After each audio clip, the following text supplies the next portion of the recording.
আমি আপনাদেরকে বলি, আপনি যে আমার ভিডিওগুলো দেখছেন, আপনার এনার্জি খরচ হচ্ছে। এই এনার্জিগুলো আপনি গেইন করেছেন কিভাবে? খাবারের মাধ্যমে। ওই খাবারগুলো কেনার জন্য কিন্তু আপনাকে কষ্ট করতে হয়েছে, আপনার বাবাকে কষ্ট করতে হয়েছে, আপনার মাকেও কষ্ট করতে হয়েছে। ঠিক আছে? তো বুজুং বাজুং ভিডিও দেখে অমুক তমুক কার লাইফে কি চলতেছে এসব বুজুং বাজুং এগুলা দেখে নিজের সময় এনার্জি এগুলো নষ্ট করবেন না। আর এই কথাগুলো ডাইরেক্টলি বলার জন্য আমি খুবই আন্তরিকভাবে দুঃখিত। গান বাজনা শুনে, মুভি দেখে, নাটক দেখে এসবের পেছনে সময় নষ্ট করবেন না। শুধু সময় নষ্ট হয় না, আপনার এনার্জি নষ্ট হয়, আপনার ব্রেইনের ক্ষতি হয়। এসব করবেন না। যদি অ্যাকচুয়ালি আমি নিজেও গান টান শুনি মাঝে মধ্যে, বাট আমি মুভি নাটক এগুলা দেখি না। যাই হোক, অনেক বাড়তি কথা বলে ফেলেছি। আমি এখন হচ্ছে আপনার এই যে আমি কমিউনিটি ট্যাবে একটা পোস্ট করেছিলাম যে আপনারা যে যার মতো করে প্রশ্ন করেন, আপনাদের সেই প্রশ্নগুলোর উত্তর আমি দেওয়ার ট্রাই করব। সো আমি বাড়তি কথা না বলে এখন সরাসরি আপনাদের প্রশ্নে চলে যাচ্ছি, যেখানে অ্যাকচুয়ালি আপনাদের লাভ হবে। আমার তো অলরেডি লাভ হচ্ছেই, কারণ আপনারা ভিডিও দেখছেন, অ্যাড রান হচ্ছে, অলরেডি আমি রেভিনিউ পাচ্ছি। সো দিন শেষে আপনাদেরও লাভ দরকার।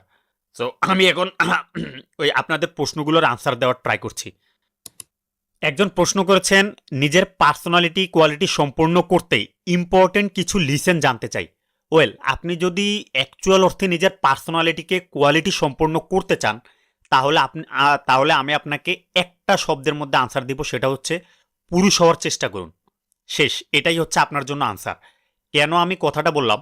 দেখুন, আপনি একজন ছেলে হয়ে জন্মগ্রহণ করছেন, আপনার লাইফের মূল উদ্দেশ্যই থাকবে পুরুষ হয়ে নিজের লাইফ লিড করা। আপনি জানুন পুরুষ মানে কি, পুরুষের বিহেভিয়র কেমন, একজন পুরুষকে কেন ধৈর্য ধরতে হয়, একজন পুরুষের কেন তার ইন্টেন্সিটিকে হাই করে রাখতে হয়, একজন পুরুষের ওভারঅল বিহেভিয়র কীরকম হয়, সেটা শিখার ট্রাই করুন। শিখে সেটার উপর নিজের লাইফকে লিড করার চেষ্টা করুন। এটাই হচ্ছে আপনার জন্য আমার আনসার। মানে আমার যতটুকু ধারণা, সবাই সোশ্যাল মিডিয়ায় অ্যাক্টিভ। আপনি দেখবেন বর্তমানে অনেক ছেলেরাই, সে ছেলে হয়ে জন্মগ্রহণ করেছে ঠিকই, বাট সেই মেয়েদের মতো আচার আচরণ করে। এখন মেয়েদের মতো আচার আচরণ করা মানে শুধু এই না যে সে মেয়েদের মতো জামা কাপড় পরে সোশ্যাল মিডিয়ায় ছবি আপলোড দেয়, ভিডিও মেক করে, বা মেয়েদের মতো সে অ্যাপিয়ারেন্স তৈরি করে নিজের মধ্যে, মেয়েদের মতো কথা বলে। বিষয়টা শুধুমাত্র এইখানেই সীমাবদ্ধ না, এই বিষয়টা আরও অনেক দূর পর্যন্ত চলে গিয়েছে। কেমন? সেটা হচ্ছে, আমরা বর্তমানে অনেক ছেলেরা, আমরা নিজেদেরকে ছেলে তো মনে করি, ফিজিক্যালি আমরা ছেলে, বাট মাইন্ডের যে জায়গাটা, সেখানে কিন্তু আমরা মেয়েদের মতো আচরণ করছি। আমাদের বিহেভিয়র, আমাদের ইমোশনস, আমাদের রিয়েকশন দেওয়ার ক্ষমতা, এই সব কিছু অনেকাংশে মেয়েদের মতো হয়ে গিয়েছে। সো আমি আপনাকে বলবো, এই বিষয়টা খুবই গুরুত্বপূর্ণ, মানে খুবই ইম্পর্ট্যান্ট। আপনি যদি একজন ছেলে হয়ে জন্মগ্রহণ করে থাকেন, যদি অ্যাকচুয়ালি চান যে না আসলে আমি আমার পার্সোনালিটিকে কোয়ালিটি সম্পন্ন করব, তাহলে আমি বলবো আপনি পুরুষ হওয়ার চেষ্টা করুন। আর এর বাইরে আপনি যত কিছুই বই থেকে বলেন, নানান ভিডিও থেকে বলেন যে পার্সোনালিটি সম্বন্ধে আপনি এটা করেন, ওইটা করেন, সেটা করেন, তাহলে আপনার পার্সোনালিটি বিল্ড হবে, আমার মনে হয় এত দূরে যাওয়া, মানে এত বিষয়টাকে তারার মতো তো হিবিজিবি করে ফেলার দরকার নেই। জাস্ট সিম্পল ওয়ার্ড, পুরুষ হওয়ার চেষ্টা করুন, আপনার পার্সোনালিটি কোয়ালিটি সম্পন্ন হয়ে গিয়েছে।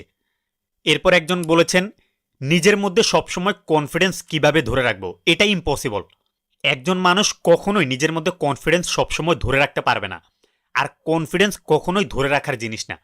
শুধু কনফিডেন্স না, এই পৃথিবীতে যা কিছু রয়েছে, আমি ভাই বড় লোক না, আমি জাস্ট আমার নিজস্ব যে রিসার্চ, স্টাডি, এগুলোর উপর ভিত্তি করে আমি আপনাদের সাথে কথা বলছি। টাকা বলেন, কোনো মানুষ বলেন, এবং লাইফের যে কোনো ইস্যুই আপনি বলেন, কোনো কিছুই অ্যাকচুয়ালি ধরে রাখার জিনিস না। আমাদের লাইফটা হচ্ছে এমন, এই জিনিসগুলো আপনার লাইফে আসবে এবং যাবে। আসা যাওয়ার মাঝখানে কিছু বিষয়কে আপনি বিল্ড করতে পারেন।